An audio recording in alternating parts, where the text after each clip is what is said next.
छोटे से गांव के किनारे घने जंगल के पास एक पुरानी और टूटी फूटी सी झोपड़ी थी। उस झोपड़ी में गरीब किसान धनिया अपनी बूढ़ी माँ और बेटी गौरी के साथ रहता था। धनिया के पास बस कुछ छोटे छोटे खेत थे। उन्हीं खेतों में मेहनत करके वह अपने परिवार का पेट पालता था। हर दिन सुबह सूरज निकलने से पहले ही धनिया उठ जाता। ठंडी हवा चल रही होती, आसमान में हल्की लालिमा होती और गांव के ज्यादातर लोग अभी गहरी नींद में होते। लेकिन धनिया अपने पुराने हल और बैलों को लेकर खेत की तरफ निकल पड़ता। दरवाजे पर खड़ी उसकी माँ प्यार से कहती, बेटा धनिया, थोड़ा आराम भी कर लिया कर। दिन रात इतनी मेहनत करते करते तू बहुत थक जाता होगा। सुबह से शाम तक खेत में काम करता है, फिर भी चेहरे पर शिकन नहीं लाता। मुझे तेरी चिंता होती है बेटा। शरीर को भी थोड़ा आराम देना जरूरी होता है। माँ, अगर मैं मेहनत नहीं करूँगा तो हमारे घर का चूल्हा कैसे चलेगा? हमारी ज़रूरतें कैसे पूरी होंगी? मुझे पता है मेहनत मुश्किल होती है, लेकिन यही हमारी ज़िंदगी का सहारा है। जब तक मेरे हाथ पैर चल रहे हैं मैं मेहनत करता रहूँगा, ताकि आपको कभी किसी चीज़ की कमी महसूस ना हो। तभी उसकी बेटी गौरी दौड़ते हुए आती और कहती, बाबा, जल्दी वापस आना, मैं आपका इंतजार करूंगी। देर मत करना, मुझे अच्छा लगता है जब आप जल्दी घर आ जाते हैं। धनिया अपनी बेटी के सिर पर प्यार से हाथ फेरता और खेत की ओर चल पड़ता। दिन भर वह खेत में पसीना बहाता रहता, कभी तेज धूप, कभी अचानक बारिश, लेकिन धनिया मेहनत करना कभी नहीं छोड़ता। धनिया ने कभी हार नहीं मानी। वह हमेशा अपनी माँ से कहता, ईश्वर ने हमें मेहनत करने के लिए हाथ दिए हैं। अगर हम सच्चे दिल से मेहनत करते रहेंगे तो एक ना एक दिन हमारी किस्मत ज़रूर बदलेगी। ईश्वर मेहनत करने वालों को कभी खाली हाथ नहीं लौटाते। माँ उसकी बात सुनकर चुपचाप भगवान से प्रार्थना करती।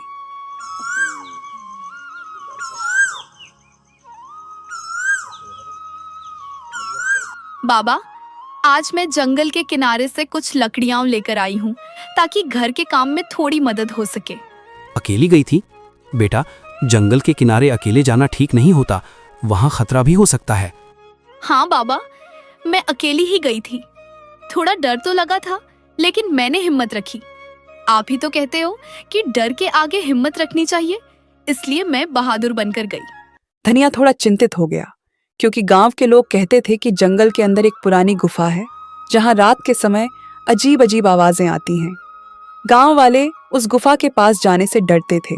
बेटी, जंगल के अंदर ज्यादा मत जाना, वहाँ एक रहस्यमयी गुफा है। लोग कहते हैं वहाँ कुछ अजीब होता है, इसलिए उससे दूर ही रहना। धनिया भले ही गरीब था, लेकिन उसकी मेहनत और ईमानदारी पूरे इलाके में मशहूर थी। उसके छोटे छोटे खेतों में उगने वाली सब्जियां और अनाज हमेशा बहुत अच्छे होते थे।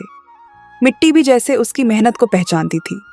वह अपनी फसल में कभी कोई मिलावट नहीं करता था, ना कोई दवा जरूरत से ज्यादा डालता, ना ही लालच में आकर अनाज में कुछ मिलाता।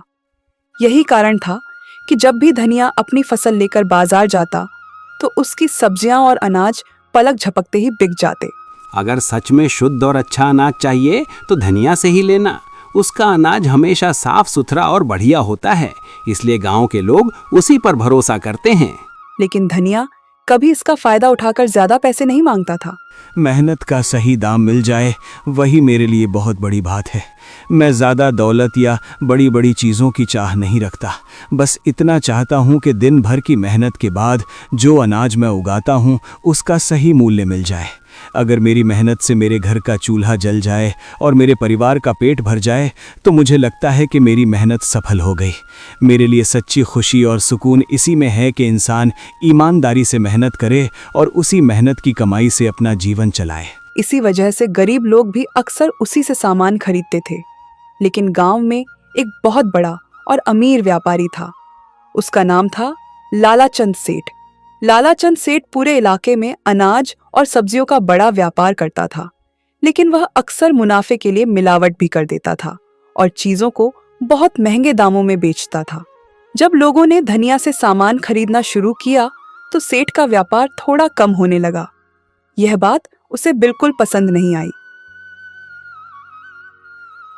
एक दिन बाजार में उसने धनिया को देखते ही ताना मारा। अरे धनिया, तू किसान है या कोई संत? हर बार इतना सस्ता माल बेच देता है, इसलिए लोग तुझे हल्के में लेने लगे हैं।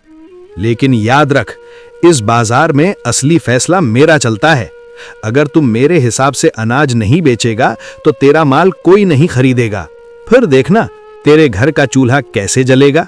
सेठ जी, मैं तो बस इतना चाहता हूँ कि मेरी मेहनत का सही दाम मिल जाए। मैंने दिन भर खेत में मेहनत की है, पसीना बहा है। अगर उस मेहनत का थोड़ा सा भी सही मूल्य मिल जाए तो मेरे लिए वही काफ़ी है। मैं किसी को धोखा देकर या गलत तरीके से पैसा नहीं कमाना चाहता। मेहनत का सही दाम मिल जाए वही मेरे लिए बहुत बड़ी बात है। बहुत बड़ी बड़ी बातें करने लगा है तू। सुन ले धनिया, इस बाजार में वही चलता है जो ताकतवर होता है। अगर तूने मेरी बात नहीं मानी तो मैं ऐसा हाल कर दूंगा कि तेरा अनाज बाजार में कोई नहीं खरीदेगा। फिर तू अपने घर बैठकर यही ईमानदारी की बातें करता रहना। बाजार में खड़े कुछ लोग यह सब सुन रहे थे। धनिया ने बस मुस्कुराकर अपनी फसल बेचनी जारी रखी। वह कभी किसी से झगड़ा नहीं करता था, लेकिन लालाचंद सेठ का गुस्सा दिन प्रतिदिन बढ़ता जा रहा था। कभी वह धनिया को सबके सामने नीचा दिखाने की कोशिश करता, कभी उसे गरीबी का ताना देता। फिर भी धनिया के चेहरे पर कभी शिकायत नहीं आती। शाम को जब वह घर लौटता तो उसकी बेटी गौरी दौड़ कर आ जाती। बाबा, आज बाजार कैसा रहा? क्या आज अनाज अच्छे दाम में बिका या फिर लोगों ने पहले की तरह मोल भाव किया? अच्छा रहा बेटी, भगवान की कृपा से आज लगभग सारा अनाज बिक गया। लोगों ने भरोसे से लिया और मेहनत का ठीक ठाक दाम भी मिल गया। घर में कमाई भले ही कम थी, लेकिन उस छोटे से घर में सुकून और प्यार बहुत था। बूढ़ी माँ, बेटी गौरी और धनिया तीनों साथ बैठकर सादा खाना खाते और बातें करते। बेटा, ईमानदारी से कमाया हुआ थोड़ा सा धन भी बहुत सुख देता है। जब कमाई सच्चाई और मेहनत से होती है तो मन को सुकून मिलता है और इंसान चैन से जी पाता है। माँ, हमें जितना मिला है उसी में खुश रहना चाहिए। लालच करने से कभी सच्ची खुशी नहीं मिलती, लेकिन मेहनत और संतोष से जीवन आसान और सुखी बन जाता है। लेकिन उसे क्या पता था कि लालाचंद सेठ का जलता हुआ दिल अब धीरे धीरे एक खतरनाक योजना बना रहा है। एक ऐसी योजना जो बहुत जल्द धनिया की जिंदगी को पूरी तरह बदलने वाली थी। लालाचंद सेठ की जलन अब इतनी बढ़ चुकी थी कि उसने धनिया को बर्बाद करने की ठान ली। एक रात जब पूरा गांव सो रहा था, सेठ ने अपने आदमियों को चुपके से धनिया के खेत में भेज दिया। उन्होंने खेत में ऐसी दवा डाल दी जिससे पूरी फसल धीरे धीरे खराब होने लगी।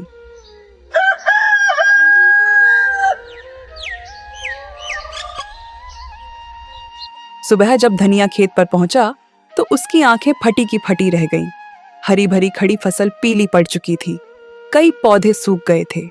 वह घुटनों के बल बैठ गया। हे ईश्वर, ये क्या हो गया? कल तक तो मेरी फसल बिल्कुल हरी भरी थी, हर पौधा लहलहा रहा था।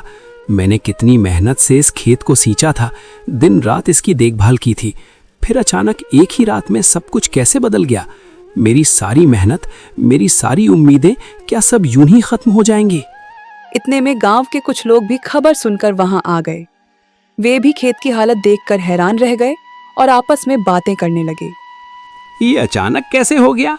कल शाम तक तो ये खेत बिल्कुल ठीक था, फसल भी बहुत अच्छी दिख रही थी। एक ही रात में इतने सारे पौधे कैसे सूख गए? कहीं किसी ने जानबूझकर तो कुछ नहीं किया? धनिया को समझते देर नहीं लगी कि यह किसी की साजिश है। उसे तुरंत लालाचंद सेठ का ख्याल आया। अगर ये सब सेठ का किया हुआ है तो मैं चुप नहीं बैठूंगा। मेरी मेहनत की फसल को इस तरह बर्बाद करना कोई छोटी बात नहीं है। मैंने दिन रात मेहनत करके इस खेत को सींचा था, हर पौधे को अपने बच्चे की तरह संभाला था। मैं पंचायत में जाकर न्याय मांगूंगा और सबके सामने सच रखूंगा, ताकि जिसने भी ये अन्याय किया है उसे उसकी सजा मिल सके। यह बात धीरे धीरे पूरे गांव में फैल गई। जब यह खबर लालाचंद सेठ तक पहुंची तो वह एक पल के लिए घबरा गया, लेकिन चालाक सेठ ने तुरंत एक नई और खतरनाक साजिश सोच ली। अगली सुबह वह खुद ही गांव की पंचायत में पहुंच गया। गांव के बड़े बुजुर्ग वहां बैठे थे। सेठ ने ऊंची आवाज में कहा, मुझे पंचायत से न्याय चाहिए। मेरे साथ बहुत बड़ा अन्याय हुआ है और मैं चाहता हूं कि गांव के सामने इस बात का फैसला हो। क्या बात है सेठ जी, आप इतने गुस्से और परेशानी में क्यों हैं? खुलकर बताइए कि आखिर मामला क्या है। मेरी सोने की अंगूठी चोरी हो गई है और मुझे पूरा शक है कि वो अंगूठी धनिया ने चुराई है। वही कल मेरे घर आया था, उसके बाद ही अंगूठी गायब हुई है। यह सुनते ही पंचायत में सन्नाटा छा गया। उसी समय किसी ने धनिया को बुला लिया। धनिया अपनी बूढ़ी माँ और बेटी गौरी के साथ वहां पहुंचा। धनिया, सेठ कह रहा है कि उसकी सोने की अंगूठी तुमने चुराई है। क्या ये सच है? पंचायत के सामने सच सच बता दो ताकि सही फैसला हो सके। धनिया की आंखों में हैरानी और दुख दोनों साफ दिखाई दे रहे थे। इतने बड़े इल्जाम से उसका दिल टूट गया था। मुखिया जी, मैं गरीब जरूर हूँ लेकिन चोर नहीं हूँ। मैंने किसी की अंगूठी नहीं चुराई। मैं मेहनत से कमाने वाला आदमी हूँ। किसी की चीज पर बुरी नजर डालना तो दूर, ऐसा सोच भी नहीं सकता। मेरा बेटा ऐसा काम कभी नहीं कर सकता। मैंने इसे हमेशा ईमानदारी और मेहनत की सीख दी है। ये किसी की चीज चुराने वाला नहीं है। अगर धनिया सच बोल रहा है तो फिर उसके घर की तलाशी ले ली जाए। पंचायत के सामने उसके घर को अच्छे से देख लिया जाए। अगर वहां मेरी अंगूठी नहीं मिली तो मैं भी मान जाऊंगा कि धनिया बेगुनाह है। पंचायत के लोग एक दूसरे का चेहरा देखने लगे। कुछ देर सोचने के बाद मुखिया ने कहा, सच जानने का एक ही तरीका है। हम सब अभी धनिया के घर चलेंगे और वहां अच्छी तरह तलाशी ली जाएगी। पंचायत के सामने सब कुछ साफ हो जाएगा और फिर उसी के अनुसार फैसला किया जाएगा। पंचायत के कई लोग, लालाचंद सेठ और गांव के कुछ और लोग धनिया के साथ उसके छोटे से घर की तरफ चल पड़े। धनिया की बूढ़ी माँ और छोटी बेटी गौरी भी डरते डरते उनके पीछे चल रही थी। धनिया का दिल बहुत तेज धड़क रहा था। उसे अपने ऊपर पूरा भरोसा था कि उसने कोई चोरी नहीं की। कुछ ही देर में सब लोग धनिया की झोपड़ी के सामने पहुंच गए। वह छोटी सी झोपड़ी थी, मिट्टी की दीवारें, ऊपर से घास फूस की छत और अंदर बहुत कम सामान। धनिया, हमें तुम्हारे घर की तलाशी लेनी पड़ेगी। पंचायत के सामने सच जानना जरूरी है, तभी इस मामले का सही फैसला हो पाएगा। मुखिया जी, मुझे किसी तलाशी से कोई डर नहीं है। आप पूरे घर की तलाशी ले लीजिए, हर कोना देख लीजिए। मेरे पास छुपाने के लिए कुछ भी नहीं है। अगर आपको अंगूठी मिल जाए तो पंचायत जो भी सजा देगी मुझे मंजूर होगी। लेकिन मैं फिर भी यही कहूँगा कि मैंने कोई चोरी नहीं की है। मैंने किसी की चीज को हाथ तक नहीं लगाया। पंचायत के 2-3 लोग झोपड़ी के अंदर गए। उन्होंने धीरे धीरे हर जगह देखना शुरू किया। कभी पुराने बर्तन उठाकर देखते, कभी कोने में रखी टोकरी को उलटते, कभी खाट के नीचे झांकते। धनिया बाहर खड़ा सब देख रहा था। उसकी माँ ईश्वर का नाम जप रही थी। कुछ देर तक तो कुछ भी नहीं मिला। धनिया के दिल में थोड़ी उम्मीद जागने लगी, लेकिन तभी एक आदमी ने अचानक जोर से आवाज लगाई, रुको, यहाँ कुछ चमक रहा है, जरा देखो तो सही। अरे, ये तो सोने की अंगूठी है। एक पल के लिए पूरा माहौल सन्न रह गया। देखा, मैंने कहा था ना, यही चोर है। अब सबके सामने सच आ गया। अंगूठी इसके ही घर से मिली है। नहीं, ये अंगूठी मेरी नहीं है। मैंने इसे कभी नहीं देखा। मुझ पर झूठा इल्जाम लगाया जा रहा है। ये झूठ है। मेरा बेटा ऐसा नहीं कर सकता। किसी ने जानबूझकर हमारे घर में ये अंगूठी रखी है ताकि धनिया को बदनाम किया जा सके। लालाचंद सेठ के चेहरे पर तुरंत नकली हैरानी आ गई। लेकिन अब पंचायत के लोग एक दूसरे की तरफ देखने लगे, क्योंकि अंगूठी सच में धनिया के घर से मिली थी। अब तो सबूत भी मिल गया। ऐसे आदमी को हमारे गांव में रहने का कोई हक नहीं है। जो चोर है उसे सख्त सजा मिलनी चाहिए ताकि दूसरे भी डरे। मैंने चोरी नहीं की। मुझ पर भरोसा कीजिए, मैं कभी किसी की चीज नहीं चुराऊंगा। ये सब झूठा इल्जाम है। लेकिन उसकी बात सुनने वाला कोई नहीं था। गांव वाले लालाचंद की तरफ देखकर सिर हिला रहे थे और किसी ने धनिया की ओर ध्यान ही नहीं दिया। अगर आज ऐसे चोर को सजा नहीं मिली तो कल कोई भी आदमी चोरी करने लगेगा। गांव की शांति और नियमों की रक्षा के लिए मैं इसे बर्दाश्त नहीं कर सकता। कोई भी ऐसा काम करे तो उसका अंजाम यही होना चाहिए ताकि बाकी लोग सबक सीखें। ऐसे आदमी को गांव से निकाल देना चाहिए। इसे यहाँ रहने का कोई हक नहीं। धनिया, पंचायत के सामने ये मामला बहुत गंभीर है। तुम्हारे घर से अंगूठी मिली है और यही सबसे बड़ा सबूत माना जा रहा है। हमारे पास इसी आधार पर फैसला करना होगा। हमें सच जानना है और उसी अनुसार न्याय करना है। मैंने चोरी नहीं की। मुझ पर भरोसा कीजिए, मैं कभी किसी की चीज नहीं चुराऊंगा। ये सब झूठा इल्जाम है। मुखिया जी, मैं गरीब जरूर हूँ, लेकिन चोर नहीं हूँ। मैंने किसी की चीज हाथ नहीं लगाई। किसी ने जानबूझकर मुझे फंसाया है ताकि मुझे बदनाम किया जा सके। लेकिन पंचायत के कई लोग अब सेठ की बातों में आ चुके थे। ऐसे आदमी को गांव से निकाल देना चाहिए। इसे यहाँ रहने का कोई हक नहीं। मत करो ऐसा, हम कहाँ जाएंगे? हमारा तो यही एक घर है, यही हमारी जिंदगी है। पंचायत का निर्णय है कि धनिया को चोरी के अपराध में आज से इस गांव से निकाल दिया जाए। ये फैसला गांव की शांति और कानून के लिए लिया गया है। यह सुनते ही धनिया जैसे पत्थर का बन गया। उसकी माँ की आंखों से आंसू बहने लगे। गौरी रोने लगी।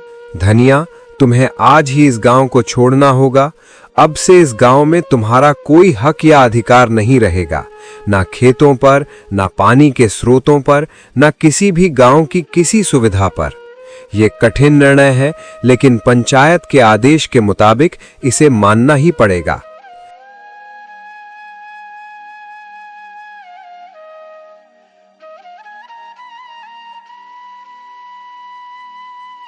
यह सुनकर धनिया ने एक बार पूरे गांव की तरफ देखा।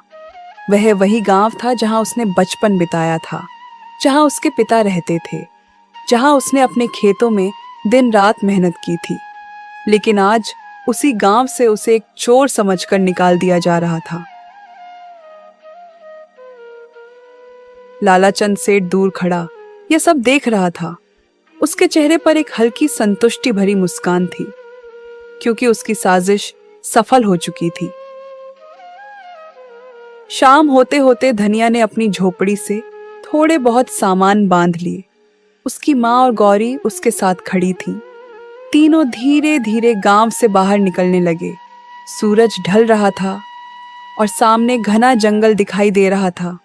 उन्हें नहीं पता था कि अब वे कहाँ जाएंगे, लेकिन किस्मत उन्हें धीरे धीरे उसी जंगल की रहस्यमयी गुफा की तरफ ले जा रही थी, जहां से उनकी जिंदगी की कहानी एक बिल्कुल नया मोड़ लेने वाली थी। तीनों दर दर भटकते हुए जंगल के रास्तों पर चल रहे थे। कभी दूर से किसी पक्षी की आवाज आती, कभी झाड़ियों में कोई जानवर सरसराता। धनिया बार बार पीछे मुड़कर गांव की तरफ देखता, लेकिन अब वहां लौटने का कोई रास्ता नहीं था। उसके दिल में एक ही बात बार बार चुभ रही थी। उसे गांव से निकाले जाने का उतना दुख नहीं था जितना इस बात का था कि उस पर चोरी का झूठा इल्जाम लगा दिया गया था।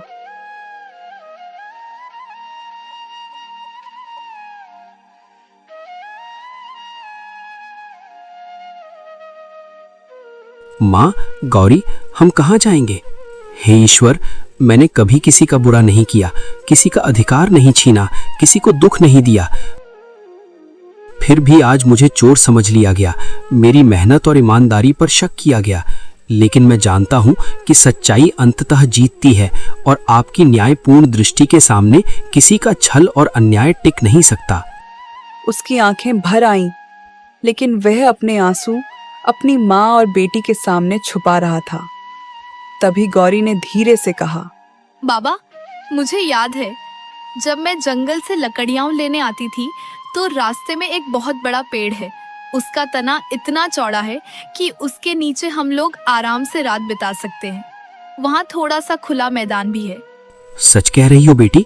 इतना बड़ा पेड़ है कि हम सब वहाँ आराम से रात बिता सकते हैं? हाँ बाबा, वहाँ जमीन भी साफ है और सुरक्षित लगती है। अगर आप चाहें तो हम आज की रात वहीं रुक सकते हैं। मैं आपको रास्ता दिखा दूंगी। धनिया ने अपनी माँ की तरफ देखा। बूढ़ी माँ बहुत थक चुकी थी। बेटा, अगर सच में ऐसा बड़ा और सुरक्षित पेड़ है तो वहीं चलकर थोड़ा आराम कर लेते हैं। रास्ते में थकान भी कम होगी और हम सब एक साथ ठहरकर रात गुजार सकते हैं। तीनों उसी दिशा में चल पड़े। कुछ देर बाद सच में उन्हें एक बहुत बड़ा और पुराना पेड़ दिखाई दिया। उसकी मोटी जड़ें जमीन से बाहर निकली हुई थीं और उसकी शाखाएं चारों तरफ फैली हुई थीं। पेड़ इतना बड़ा था कि उसके नीचे काफी जगह खाली थी।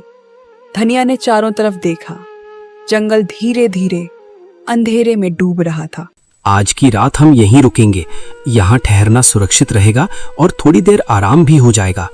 बाबा, आप और दादी यहीं आराम से बैठिए, मैं थोड़ी देर में वापस आती हूँ। कहाँ जा रही हो बेटी इतनी रात में? पास में कुछ फल वाले पेड़ हैं, मैं दादी के लिए ताजा और मीठे फल लेकर आती हूँ। जल्दी आ जाऊंगी बाबा। धनिया कुछ कह पाता उससे पहले ही गौरी पास की झाड़ियों की तरफ चली गई। थोड़ी देर बाद वह वापस लौटी। उसके हाथों में कुछ जंगली फल थे। उसने वे फल अपनी दादी के हाथ में रख दी। बेटी, तू खुद खा ले, मुझे कोई फर्क नहीं पड़ेगा। पहले आप खाइए दादी, आप सबसे ज्यादा थकी हुई हैं। मैं तब तक इंतजार कर लूंगी, आपका पेट भरा होना जरूरी है। बाबा, आप दुखी मत होइए, आपने कभी कुछ गलत नहीं किया। सब जानते हैं कि आप सच्चे और ईमानदार इंसान हैं। एक दिन जरूर आएगा जब सबको सच पता चल जाएगा और तब सभी लोग समझेंगे कि आप बेगुनाह हैं। अपनी बेटी यह बात सुनकर धनिया की आंखें भर आईं। बूढ़ी माँ आसमान की तरफ देख रही थी। तारों से भरा आसमान जैसे उन्हें दिलासा दे रहा था। पेड़ के नीचे बैठे बैठे काफी समय बीत चुका था। रात धीरे धीरे गहरी होने लगी थी। आसमान में काले बादल घिर आए थे और ठंडी हवा चलने लगी थी।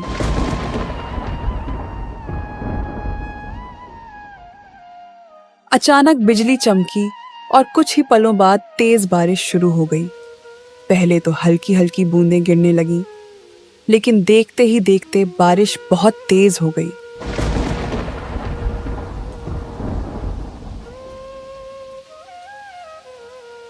पेड़ की घनी शाखाएं कुछ देर तक उन्हें बचाती रहीं, लेकिन जल्द ही पानी की बूंदें नीचे तक आने लगीं। बूढ़ी माँ कांपने लगी। गौरी भी अपने पिता के पास सिमट गई। धनिया ने चारों तरफ चिंतित होकर देखा। अगर ऐसे ही बारिश होती रही तो हम सब पूरी तरह भीग जाएंगे और तब बीमार पड़ने का डर भी रहेगा। हमें तुरंत कहीं ऐसा स्थान ढूंढना होगा जहां हम सिर छुपा सकें और थोड़ी देर के लिए सुरक्षित रह सकें। यह सोचकर धनिया तुरंत उठ खड़ा हुआ। वह बारिश में भीगते हुए आसपास जगह ढूंढने लगा। जंगल में अंधेरा था और हर तरफ पानी की आवाज गूंज रही थी।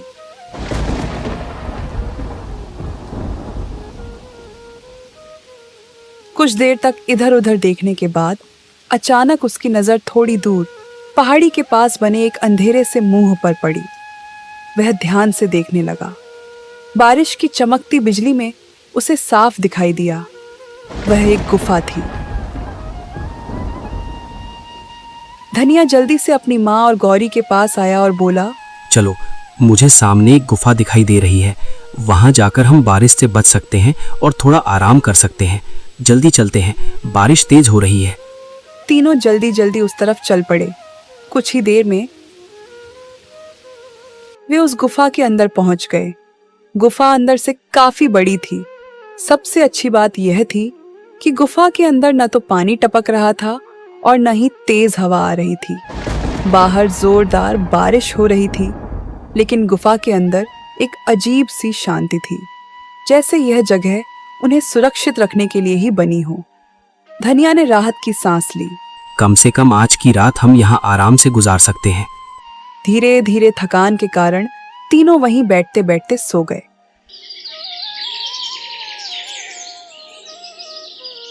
सुबह जब धनिया की आंख खुली तो बारिश रुक चुकी थी। गुफा के बाहर से हल्की धूप अंदर आ रही थी। पक्षियों की चहचहाहट फिर से जंगल में सुनाई देने लगी थी। धनिया उठकर बाहर गया और चारों तरफ देखा। जंगल हरियाली से चमक रहा था। वह कुछ देर चुप खड़ा रहा और सोचने लगा। फिर वह गुफा के अंदर वापस आया। उसकी माँ और गौरी भी अब जाग चुकी थी। जब तक हमें रहने के लिए कोई और जगह नहीं मिल जाती, हम इसी गुफा में रहेंगे। बूढ़ी माँ ने सहमति में सिर हिलाया। गौरी भी खुश हो गई। बाबा, यह जगह तो अच्छी है। यहाँ हमें बारिश और हवा से भी डर नहीं लगेगा।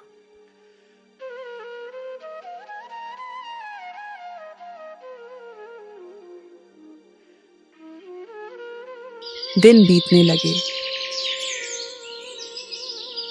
धीरे धीरे गुफा ही धनिया, उसकी माँ और गौरी का नया घर बन गई। सुबह धनिया जंगल से लकड़ियां और फल लाता, गौरी गुफा के अंदर साफ सफाई करती और बूढ़ी माँ पास बैठकर ईश्वर का नाम जपती रहती। गरीबी अभी भी थी, लेकिन तीनों एक दूसरे के साथ होने से संतुष्ट थे।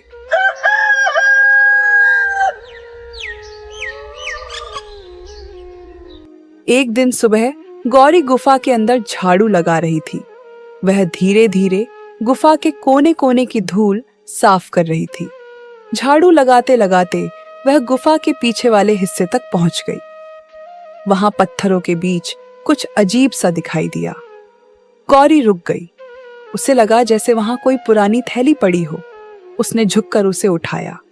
उस थैली के अंदर चमकते हुए सोने के सिक्के भरे हुए थे। गौरी घबराकर जोर से चिल्लाई, बाबा, बाबा जल्दी आइए।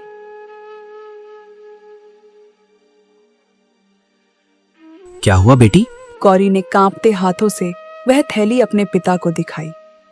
धनिया ने जब अंदर देखा तो वह भी कुछ पल के लिए हक्का बक्का रह गया। थैली में सचमुच बहुत सारे सोने के सिक्के थे। बूढ़ी माँ भी पास आ गई। लगता है भगवान ने हमारी सच्चाई और हमारे दुखों को देखकर हम पर दया की है। उसने हमें कठिन समय में सहारा दिया, हमारी मेहनत और ईमानदारी को महत्व दिया और अब हमें सुख, सुरक्षा और सम्मान मिला है। सच में उसकी कृपा से ही आज हमारा परिवार खुशहाल और सुरक्षित है। धनिया कुछ देर तक चुप खड़ा रहा। उसकी आंखों में आंसू आ गए। उसे लगा जैसे ईश्वर ने आखिरकार उसकी ईमानदारी का फल दे दिया हो। अब हमें इस जंगल में रहने की जरूरत नहीं है।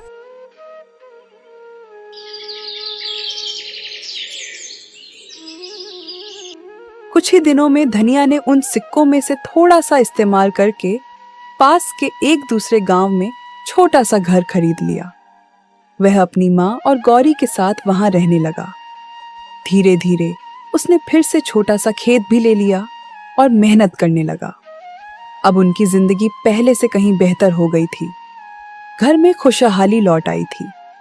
बूढ़ी माँ अक्सर ईश्वर को धन्यवाद देती, लेकिन कुछ ही समय में धनिया के अमीर बनने की खबर दूर दूर तक फैल गई। यह बात आखिरकार लालाचंद सेठ के कानों तक भी पहुंच गई। जब उसने सुना कि जिसे उसने गांव से निकलवा दिया था वही धनिया अब अमीर हो गया है, तो वह एकदम हक्का बक्का रह गया। वह गुस्से और हैरानी से बोला, ये कैसे हो सकता है? वो गरीब किसान जिसने कभी किसी से कुछ नहीं लिया, इतना मेहनती और ईमानदार रहा, अब इतना अमीर कैसे बन गया? ये तो किसी ने सोचा भी नहीं होगा। सेठ को जल्द ही पता चल गया कि धनिया को जंगल की गुफा में सोने के सिक्के मिले थे। यह सुनते ही लालाचंद सेठ की आंखों में लालच चमकने लगा। अगर सच में उस गुफा में सोने की सिक्कों की थैली मिली थी, तो इसका मतलब यह है कि वहां और भी खजाने छुपे हुए हो सकते हैं। शायद वो गुफा किसी पुराने राजाओं या अमीर व्यक्तियों का खजाना रही हो। अगर मैं जल्दी ही वहां पहुंचूं और सारी चीजें खोज लूं, तो मैं भी अमीर बन सकता हूं। हाँ, यही मौका है जो कभी दोबारा नहीं मिलेगा। इस बार मैं किसी को रोकने नहीं दूंगा और खुद ही सब कुछ अपने नाम कर लूंगा। लालच से भरा हुआ सेठ उसी समय जंगल की तरफ निकल पड़ा। वह जल्दी जल्दी उस गुफा के पास पहुंचा जहां कभी धनिया रहा करता था। गुफा अब शांत और खाली थी। सेठ की आंखों में लालच साफ दिखाई दे रहा था। वह तेजी से गुफा के अंदर जाने लगा।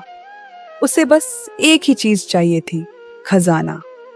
लेकिन उसे यह नहीं पता था कि लालच में उठाया गया उसका यह कदम उसकी जिंदगी का सबसे बड़ा सबक बनने वाला है। वो मन ही मन सोच रहा था, अगर धनिया को यहाँ सोने के सिक्के मिले थे, तो जरूर यहाँ और भी खजाना होगा। लालच में वह गुफा के अंदर और गहराई तक जाने लगा। कुछ देर बाद अचानक उसकी नजर एक पत्थर के पीछे पड़ी एक पुरानी थैली पर गई। सेठ जल्दी से वहां दौड़ा। उसने थैली उठाकर खोली और जैसे ही अंदर देखा, उसकी आंखें चमक उठी। उस थैली में भी सोने के कई सिक्के भरे हुए थे। आज तो मेरी किस्मत खुल गई। आखिरकार मेहनत और भाग्य दोनों मेरे साथ हैं।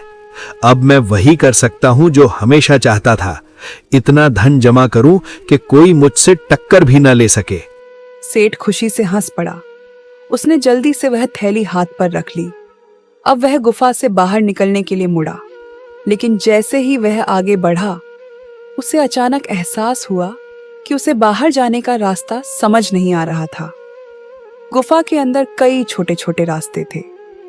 सेठ एक रास्ते पर गया, फिर वापस लौटा, फिर दूसरे रास्ते पर गया, लेकिन हर रास्ता उसे फिर उसी जगह पर ले आता। धीरे धीरे शाम होने लगी। सेठ घबराने लगा। वह तेजी से इधर उधर भागने लगा, लेकिन उसे गुफा से बाहर निकलने का रास्ता नहीं मिल रहा था। पहला दिन बीत गया। दूसरे दिन भी सेठ उसी गुफा में भटकता रहा। उसके पास खाने को कुछ नहीं था। प्यास और डर से उसकी हालत खराब होने लगी। तीसरा दिन भी गुजर गया। अब सेठ पूरी तरह थक चुका था। वह एक पत्थर के सहारे बैठ गया। उसके मन में अचानक एक ख्याल आया। वह धीरे धीरे खुद से बोलने लगा, शायद यही मेरे लालच की सजा है। मैंने सिर्फ अपना फायदा सोचा और दूसरों की परवाह नहीं की। अब ये सोना मेरे हाथों में है, लेकिन ऐसा लग रहा है जैसे ये मुझे बंधक बना रहा है। शायद जब तक मैं इसे पकड़े रहूंगा, तब तक मैं इस गुफा से बाहर नहीं निकल पाऊंगा। ये खजाना मेरे लिए वरदान नहीं, बल्कि एक फंदा बन गया है, और अब मुझे इसका सामना करना ही पड़ेगा। कुछ पल सोचने के बाद उसने वह सोने की थैली जमीन पर रख दी। फिर धीरे धीरे पीछे मुड़ा और बिना उस थैली को उठाए तेजी से आगे बढ़ने लगा। कुछ ही देर बाद अचानक उसे दूर से हल्की रोशनी दिखाई दी। वह उसी दिशा में भागा और कुछ पलों बाद वह गुफा के बाहर पहुंच गया। ताजी हवा उसके चेहरे से टकराई। सेठ जमीन पर बैठ गया और जोर जोर से सांस लेने लगा। उसकी जान में जान आ गई थी, लेकिन उसी समय उसके दिल में भारी पछतावा भी होने लगा। वह सोचने लगा, अगर मैंने लालच में आकर धनिया के साथ गलत नहीं किया होता, तो आज मुझे ये दिन नहीं देखना पड़ता। अगर मैंने उसकी मेहनत और ईमानदारी का सम्मान किया होता, उसे गांव से नहीं निकाला होता, तो शायद मैं आज इस गुफा में फंसा नहीं होता। मेरी अपनी लालच और अधूरी चालाकियों ने मुझे यहां तक पहुंचाया है। अब समझ आया कि दूसरों के अधिकारों की चोरी करके कोई कभी सच्ची खुशी या अमीरी हासिल नहीं कर सकता। अब उसे समझ आ चुका था कि लालच इंसान को अंधा बना देता है, और कभी-कभी वही लालच इंसान को ऐसी मुसीबत में डाल देता है जहां से निकलना बहुत मुश्किल हो जाता है। लालाचंद सेठ धीरे धीरे गांव की तरफ लौटने लगा, लेकिन इस बार उसके मन में खजाने का लालच नहीं, बल्कि अपनी गलती का पछतावा था। कुछ समय बाद पूरे गांव में धीरे धीरे यह बात फैल गई कि धनिया पर लगाया गया चोरी का इल्जाम झूठा था। गांव के कुछ पुराने बुजुर्ग और लोग, जिन्होंने सब देखा था, अब मुखर होकर कहने लगे, धनिया तो हमेशा ईमानदार और मेहनती रहा है। उसने कभी किसी का फायदा नहीं लिया, हमेशा अपने पसीने की कमाई से घर चलाया। हमें ये नहीं भूलना चाहिए कि सच्चाई और ईमानदारी ही असली ताकत हैं। अब समय है कि हम उसका सम्मान वापस दें, उसे सही जगह और उसका हक लौटाएं। जिसने भी उसके साथ अन्याय किया, उसे समझना चाहिए कि सच का सामना करना ही पड़ता है। इस बात का पता पंचायत तक पहुंच गया। सभी सरपंच और पंचायत के लोग, जिन्होंने पहले फैसला सुनाया था, अब खुद जाकर हालात की जांच करना चाहते थे। एक दिन गांव के मुख्य सरपंच अपने कुछ भरोसेमंद आदमियों के साथ पास के गांव में जाकर धनिया के नए घर पहुंचे। वे चाहते थे कि धनिया को वापस गांव बुलाया जाए और उसे उसका सही सम्मान लौटाया जाए। धनिया, हम जानते हैं कि तुम्हारे साथ बहुत बड़ा अन्याय हुआ है। हमने अब सब कुछ देखा और समझा है। कृपया गांव लौट आओ। हम तुम्हें सम्मान देंगे, तुम्हारा हक वापस करेंगे और सभी अपनी गलतियां मानेंगे। तुम्हारे बिना ये गांव अधूरा है। लेकिन धनिया ने शांत और दृढ़ स्वर में जवाब दिया, मुखिया जी, मैं आभारी हूँ कि आप सच को जानने और मेरे पक्ष में खड़े होने आए, लेकिन मैं अभी इस गांव को नहीं छोड़ सकता। ये गांव ही वो जगह है जिसने मुझे मदद दी, मुझे यहाँ सम्मान दिया और मेरी माँ और बेटी के लिए एक सुरक्षित ठिकाना बनाया। यहाँ की मिट्टी, यहाँ के लोग और यहाँ की मेहनत मुझे जोड़ती है। जब तक मैं यहाँ हूँ, मैं इस गांव को नहीं छोड़ूंगा और अपनी मेहनत और ईमानदारी से इसे और भी बेहतर बनाने की कोशिश करूंगा। धनिया की यह बात सुनकर सरपंच कुछ पल के लिए चुप रह गए। फिर उन्होंने धीरे धीरे सिर झुकाया और स्वीकार किया। धनिया, हम तुम्हारे फैसले का पूरी तरह सम्मान करते हैं। तुम्हारे फैसले में तुम्हारी समझदारी और धैर्य झलकता है और इस बार हमें यह भी सुनिश्चित करना होगा कि लानाचंद सेठ को उसके किए का उचित दंड दिया जाए, ताकि वो और किसी के साथ ऐसा अन्याय ना कर सके और सबको ये संदेश मिले कि जो भी ईमानदारी और मेहनत के रास्ते पर चलता है उसका हक कभी दबाया नहीं जा सकता। गांव लौटकर पंचायत ने फैसला सुनाया। लालाचंद सेठ को जुर्माने के रूप में दंडित किया गया और उसे गांव से हमेशा के लिए निकाल दिया गया। सब लोग इस फैसले से संतुष्ट हुए। अब धनिया के नाम पर फिर से सम्मान और भरोसा लौट आया। गांव के लोग खुश थे कि सच्चाई हमेशा जीतती है।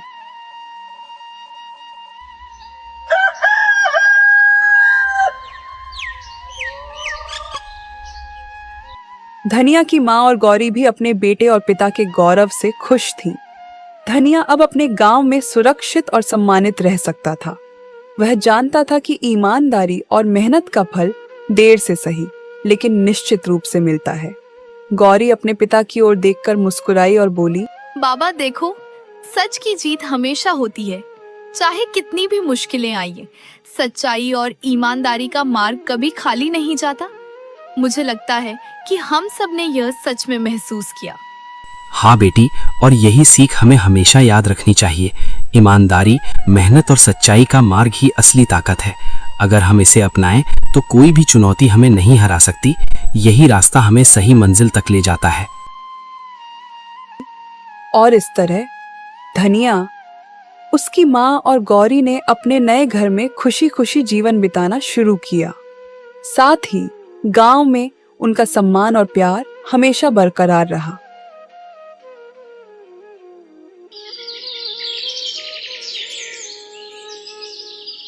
धनिया, उसकी माँ और गौरी अब अपने छोटे से घर में सुरक्षित और खुशहाल जीवन बिता रहे थे। घर में चारों तरफ हल्की धूप और हरियाली की खुशबू थी।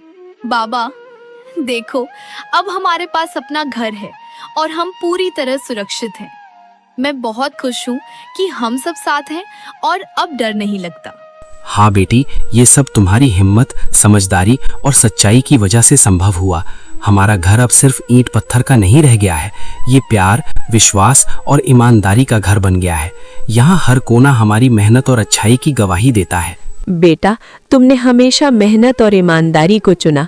आज यही हमें सबसे बड़ी खुशियां दे रही हैं। तुम्हारे कारण हमारा परिवार सुरक्षित और खुशहाल है। गौरी, याद रखना, किसी भी मुश्किल में डरना नहीं, हमेशा सच का साथ देना और नेक दिल रहना, यही हमें सही रास्ता दिखाता है और हर संकट में हमारी मदद करता है। हाँ बाबा, मैं हमेशा सच और ईमानदारी का मार्ग चुनूंगी। हम सब मिलकर इस घर को खुशियों, प्यार और सुरक्षा का घर बनाए रखेंगे। आज हमारे घर में सिर्फ सुख और प्यार है।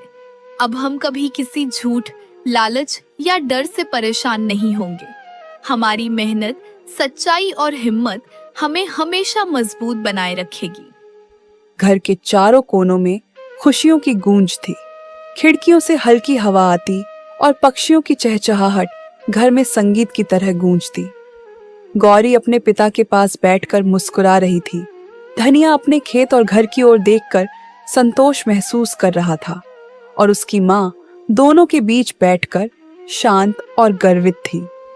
अब उनके जीवन में सच्चाई, मेहनत और ईमानदारी का फल हर रोज दिखाई देता था और यह घर हमेशा खुशियों और प्यार से भरा रहता। धनिया ने साबित कर दिया कि सच्चाई और ईमानदारी कभी हारती नहीं। समय चाहे जितना कठिन क्यों ना हो, अंत में जीत हमेशा सच की ही होती है। आपको ये कहानी कैसी लगी कमेंट करके बताइए। धनिया के नाम 2 प्यारी से लाइंस जरूर लिखें।